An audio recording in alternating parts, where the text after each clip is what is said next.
क्या अब अमेरिका और ईरान के बीच जंग का नया अध्याय शुरू हो चुका है? क्या खाड़ी में दागी गई मिसाइलें पूरे पश्चिम एशिया को आग में झोंक सकती हैं?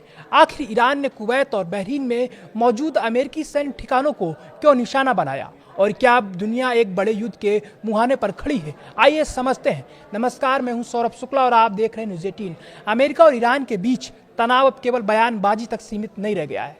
हालात ऐसे मोड़ पर पहुंच चुके हैं जहां दोनों देशों के बीच खुला सैन्य टकराव देखने को मिल सकता है। लगातार दूसरे दिन अमेरिकी कार्रवाई के बाद ईरान ने पलटवार का दावा किया है और कहा है कि उसने कुवैत और बहरीन में मौजूद अमेरिकी सैन्य ठिकानों पर मिसाइल और ड्रोन से हमला किया है। ईरान की इस कार्रवाई की जिम्मेदारी IRGC ने ली है। IRGC के मुताबिक उसकी नौसेना और एरो स्पेस फोर्स ने संयुक्त ऑपरेशन चलाकर कुवैत के आरिफजान और अली अल सलेम एयरबेस, साथ ही बहरीन के जुफैर और शेख ईसा स्थित अमेरिकी सैन्य ठिकानों को निशाना बनाया। ईरान का कहना है कि यह हमला अमेरिका की कथित आक्रामक कार्रवाई का पहला जवाब है। अब सवाल यह है कि आखिर मामला यहाँ तक कैसे पहुँचा।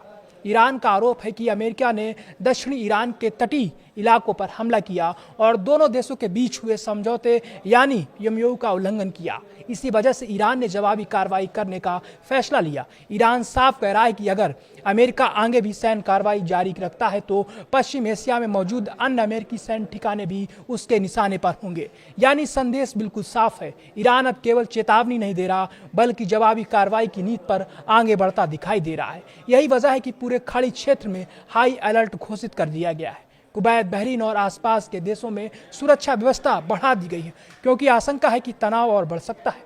इस बीच ईरान के विदेश मंत्रालय ने भी बेहद तीखा बयान जारी किया है। विदेश मंत्रालय के प्रवक्ता इस्माइल बकाई ने अमेरिका पर समझौता तोड़ने का आरोप लगाया है। उनका कहना है कि अमेरिका ने एक तरफा सैन्य कार्रवाई कर अंतर्राष्ट्रीय प्रतिबद्धताओं का उल्लंघन किया है। बकाई ने अमेरिकी राष्ट्रपति डोनाल्ड ट्रंप पर भी तीखा हमला बोला और कहा कि ईरान अपनी संप्रभुता और राष्ट्रीय हितों की रक्षा के लिए हर संभव कदम उठाएगा। अब सबसे बड़ा सवाल यह है कि इसका असर क्या होगा। अगर ईरान और अमेरिका के बीच ये सैन्य टकराव और बढ़ता है तो इसका प्रभाव केवल इन दो देशों तक सीमित नहीं रहेगा। खाड़ी क्षेत्र दुनिया के सबसे महत्वपूर्ण तेल उत्पादक इलाकों में शामिल है। यहाँ किसी भी तरह का युद्ध या अस्थिरता वैश्विक तेल कीमतों को प्रभावित कर सकती है। समुद्री व्यापार, अंतर्राष्ट्रीय शिपिंग और पूरी वैश्विक अर्थव्यवस्था पर इसका असर देखने को मिल सकता है। दूसरी तरफ अमेरिका के पास पूरे पश्चिम एशिया में कई सैन्य ठिकाने मौजूद हैं। यदि ईरान उन ठिकानों को लगातार निशाना बनाता है तो जवाब में अमेरिका भी बड़े स्तर पर सैन्य कार्रवाई कर सकता है। ऐसे में ये संघर्ष क्षेत्रीय लड़ाई से आगे बढ़कर व्यापक संकट का रूप ले सकता है। हालांकि अभी तक दोनों पक्षों के कई दावों की स्वतंत्र पुष्टि नहीं हुई है।